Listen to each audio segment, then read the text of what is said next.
বিশ্বনবীও চলে গেলেন, বিশ্বনবীরও এই ইন্তেকালের মৃত্যুর যে কষ্ট এটা ভোগ করা লেগেছে, ঠিক কিনা? এজন্য কারো রেহাই নাই। আকসিরু যিকরা হাযিমিল লাযযাত, জীবনের সব স্বাদকে পানসা করে দেয় ওই কষ্টের বিষয়, মানে মরণকে বেশি বেশি স্মরণ করো। কিন্তু আমরা মৃত্যুর কথা বেমালুম ভুলে যাই। আমাদের লাইফস্টাইল দেখলে মনেই হয় না যে আমরা এই পৃথিবী ছেড়ে চলে যাব, ক্ষণিকের জন্য এসেছি। বিশ্বনবীর সাহাবারা বলতেন, যখন সকাল হয় সন্ধ্যার জন্য অপেক্ষা করো না, আবার যখন সন্ধ্যা পর্যন্ত পৌঁছবে পরদিন সকালের জন্য অপেক্ষা করো না, তার আগেই ডাক চলে আসতে পারে, ঠিক কিনা?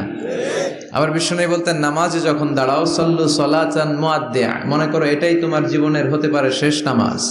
পারফর্ম দ্য সালাহ as if this is your last and final prayer, এমন ভাবে সালাত পড়ো মনে করো হতে পারে এটা জীবনের শেষ নামাজ। এজন্য কেউ থাকতে আসি নাই, চলে যাব। আমার নানা ভাই যেমনি